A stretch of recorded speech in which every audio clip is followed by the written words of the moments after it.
You know what I said in the previous video about how the Canadiens don't really get much offense outside of Nick Suzuki and Tyler Toffoli? Yeah, it's still kind of true. Thank you to those in the previous Montreal Canadiens video who commented Pingu. It was a weird one, but yes, we did get people who were able to withstand that and comment anyway. If you want a chance to be featured in the next Canadiens discussion-based commentary, then hey, stick around to the end for a chance for that. So, today we're talking about Jesperi Kotkaniemi and how, in my opinion, the Montreal Canadiens are, in a way, failing the man. Now, I don't mean they're failing him as in they're grading his game and they're saying, oh, Kotkaniemi, you failed. That's not what I'm saying here. I'm saying the way the Montreal Canadiens are going out there with Jesperi Kotkaniemi, especially in the most recent 20 games, and specifically 20 games, maybe 21 now. I think it's 21, not really too sure.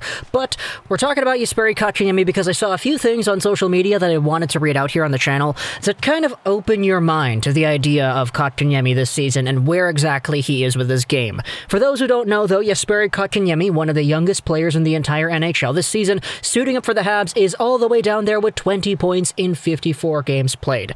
Now, that's not terrible, per se. If you do the math on that, 20 divided by 54 multiplied by 82, that is indeed 30 points. But obviously, we know Kotkaniemi is kind of supposed to be better than that. So what exactly is going on here? Well, the first thing I wanted to bring to you was what Arpon Basu said. This is a post on Reddit talking about deployment and talking about the Dominique Ducharme situation over here. Kotkaniemi has played more than 660 minutes at 5-on-5 this year, and the four skaters who have spent the most time on the ice with him this season are all defensemen. His most frequent line mate has been Tyler Toffoli, and he spent less than a third of his total ice time this season playing with Toffoli. He has spent over 100 minutes at 5-on-5 this season with no less than 7 different forwards, and he's even played a few games at the left wing. When his deployment and role is so inconsistent, is it all that surprising that his level of play has been the same? The top comment on this Reddit post reads something that I want to really go over here because obviously Kotkaniemi with 20 points on the year is a number. But if you want to divide the season, right now Kotkaniemi at 20 points in 54 games played, let's take a look at where he was at 34 games played. So 20 games before now. Back then, he was at 17 points. So Kotkaniemi, in his first 34 games, had 17 points. In his last 20 games, he has gotten 3. Here's the comment I wanted to go over here. I'll read it very slowly for you because it kind of gets suspenseful as you go further down. Kotkaniemi had 17 points in 34 games played. In those 34 games, he had a total of 504 minutes. Suzuki had 20 points in 34 games with 630 minutes.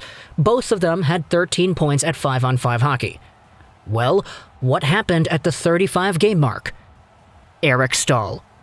Since then, Kotkaniemi has 3 points and has changed line mates 11 times, and even his position. Here's a Twitter thread I wanted to go over here from Matt Frigger, talking about Nick Suzuki and Jesperi Kotkaniemi. It's kind of funny how these two are getting paired up the entire time. We even made that video talking about how Suzuki's playing like a number one center and how Kotkaniemi has been getting benched. The tweet thread I wanted to read about over here talks about Suzuki and how he has been pretty consistently a guy at the top of the lineup, even through the 3 separate slumps he had throughout this season. They stuck with him throughout the year, consistently giving him the same line mates and using him over 18 minutes. Now he's lighting it up, and it looks like it's the right approach with a young, talented player. For Kotkaniemi, though, they started him as the clear third-line center, playing with Tyler Toffoli, which was great. His line murdered Vancouver, yeah, don't remind me, and he had 7 points in 7 games in one stretch.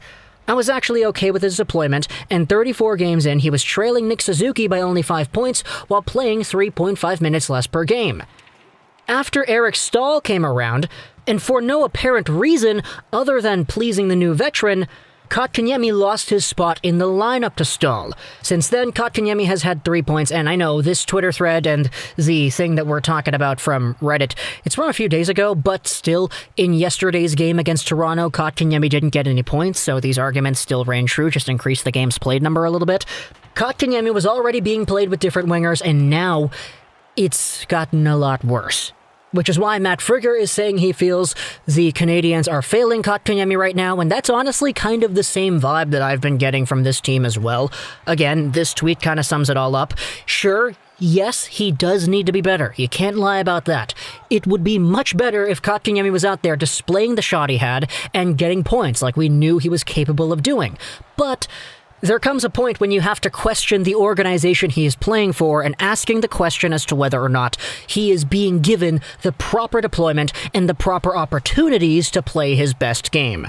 Kotkaniemi has always been touted by his teammates towards having an underrated, undervalued shot, and we said this in the previous video. He's still got an undervalued shot because he's not using it. Kotkaniemi in the AHL in last season's stint was an assist-a-game player. This is a guy who does have offensive potential, offensive capabilities, passing plays, and a good shot to boot, but the way he is being deployed, because Eric Staal is in here getting power play time, getting important center position minutes, and the guy can't even win a face-off out there. There's a question that needs to be asked as to whether or not you're doing the right things and you're going about your business in a way that says, yeah, we are icing the best lineup possible. The way we have these guys out there on the ice is the best chance that we have at winning hockey games, because the way Kotkaniemi, one of your most important young assets, is being deployed, you could argue it doesn't really look like that. And I made that video previously talking about how he was benched because of this, because of that, because he's not performing up to the standard that we know he's capable of. But again, yes, it is the player, but it also is the circumstance. Another example, last night we saw the Canadiens down by 1 late in the game. They needed a goal. We already knew this was coming because, yeah, they had a 2-0 lead. They choked it away. All of a sudden, Toronto has the lead now. Where's Cole Caulfield? Where is this guy? This guy's out here when he is playing, giving out some very good back checks, and what, you reward him with his good play by just sitting him on the bench for the last few minutes? You need goals. Are you getting goals from guys like Eric Staal? Are you going out there getting the best version of your lineup the way Dominique Ducharme is running this team? That's the question you need to ask, and overall, the Montreal Canadiens are putting themselves in a spot where I'm kind of thinking, yeah, the results are right there in the numbers. Kotkaniemi, before Eric Staal made his way into the lineup, was producing at a better rate. Now, granted, he wasn't producing at a great rate for what we believe Kotkaniemi is capable of, but it was certainly a lot better than 3 points in 20 games. And maybe I'm just being fearful about this because I don't want to see Kotkaniemi get into that weird transition kind of stage that a hockey player is potentially able to suffer from, where you're just being played in the bottom 6, you're not getting these opportunities, there's no chance to improve out there. Sure, Kotkaniemi, the best is yet to come. He's only 20 years old. He's going to be better, sure. But I'd rather see him be put in a position to develop and produce than give that time to Eric Staal, who isn't really all too great anyway. If this thing continues, if we see the same pattern next year or a year and a half after this one, we will still be in a position where we're looking at Kotkaniemi, maybe he's 22 or 23 years old at this time, and still saying, yeah, what's going on here? The guy's not producing anymore. He's not getting any opportunities, despite the fact that he's got a good shot and he's got good playmaking ability and all this stuff. I still remember the scouting reports from 2018 that compared him stylistically to Anze Kopitar, not in terms of the ceiling, but in terms of the way they play. Back then, in the 2018 draft, I remember this very fondly, so I always talk about it, but hey, it was my senior year in high school. Kotkaniemi was compared stylistically to Anze Kopitar, Barrett Hayton was compared to Patrice Bergeron, and Veleno was more like a Jonathan Toews. Obviously, the ceilings are not the same. They're not going to be elite players like that, number 1, number 2 Selke candidate guys, but just in terms of the way they play and how they impact their teams, Kotkaniemi was supposed to be like that playmaking offensive contributor who could backcheck and who could play effective hockey at both ends of the ice, but I mean, when you're going out there saying that Eric Staal is going to be doing that instead, and you're switching around the line mates and playing Kotkaniemi at left wing, yeah, it's kind of, it's not really able to fulfill itself, isn't it? Talk to me in the comments what you think about this entire idea here. Am I being too harsh? Am I not really seeing the big picture? If I am, then hey, please let me know in the comments where I'm wrong. Is it justified to play Kotkaniemi the way that he is being played? Or, if you're a team that's going to go out there in the playoffs and maybe win a cup, or at least try, is this appropriate? Because you're like, okay, screw it. We're going to go out there. We're going to do our best to win every single night. Go, Eric Staal. Do your thing. The question is that really what you need to be doing to win hockey games? Tell me in the comments. Oh man, this is a good one. Philip Zadina. Yeah, Philip Zadina is our comment section keyword because everybody and their mother was so shocked that Philip Zadina did not go to Montreal because he was ranked to go third by most people at that draft, and then Montreal took somebody else instead whose name happened to be Kotkaniemi.